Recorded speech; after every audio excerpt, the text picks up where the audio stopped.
Before diving in, here's a quick reminder. If you're enjoying these stories, don't forget to subscribe to the channel and hit that like button. It really helps more fans join in on our adventure. Uh, have you ever wondered why trios work so well in the wild world of One Piece?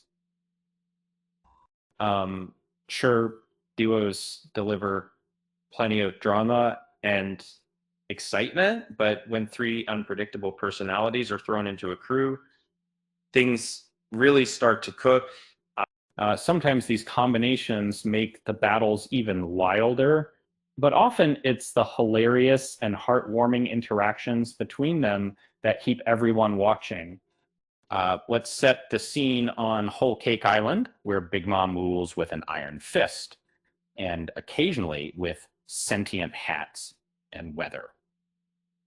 Her terrifying homies, Zeus, Napoleon, and Prometheus, serve her out of sheer terror.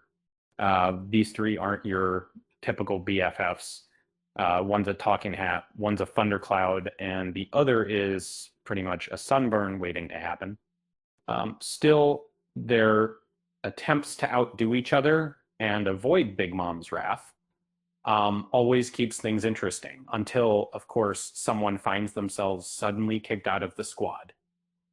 Far away on the mysterious shores of Amazon Lily, the bond between Boa Hancock and her two sisters, Sandersonia and Marigold, has been forged by pain and freedom.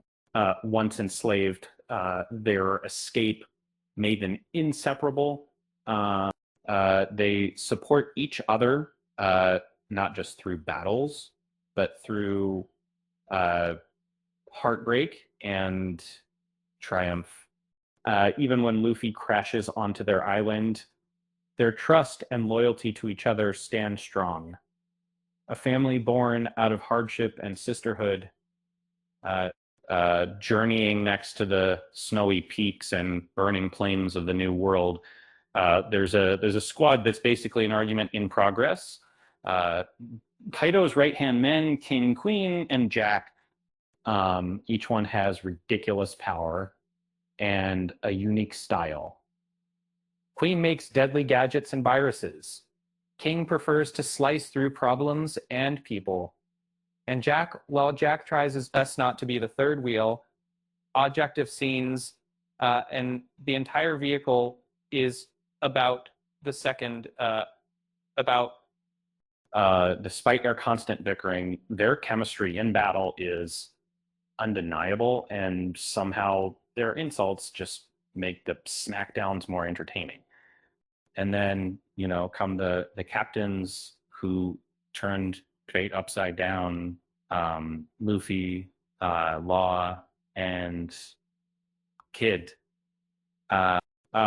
Normally rivals, they team up when Wano needs saving, and together face down the unimaginable might of the Yonko. Law brings strategy, Kid brings explosive power, and Luffy brings, well, Luffy. Their teamwork is explosive, unpredictable, and absolutely riveting.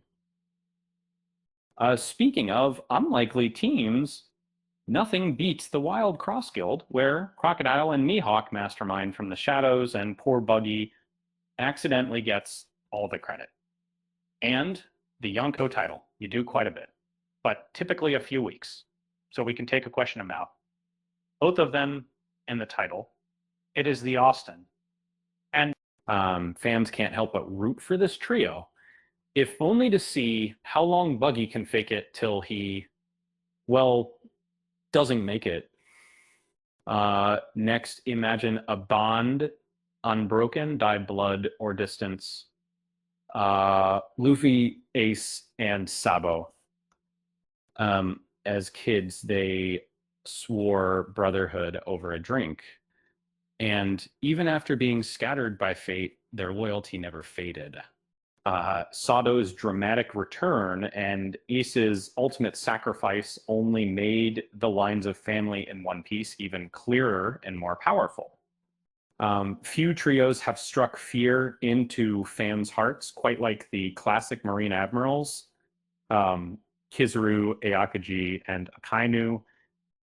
Watching them recap the definition of absolute justice and sometimes major collateral damage gave the Marines an air of gravitas that persisted long after the three split up.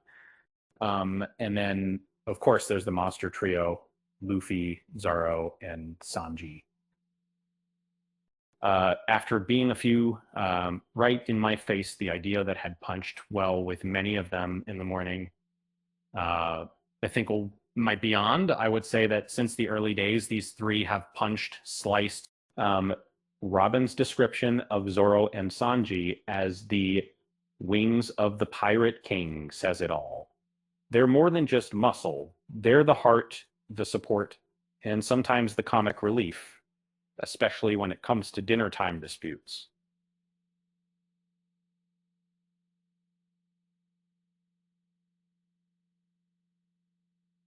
That Um, Here's a thought. If One Piece trios decided to start a boy band, their biggest hit would definitely be called Don't Eat My Meat, featuring Sanji on backup vocals and Zoro lost somewhere on the B side. With that said, thanks for watching, and until next time, I'll see you soon.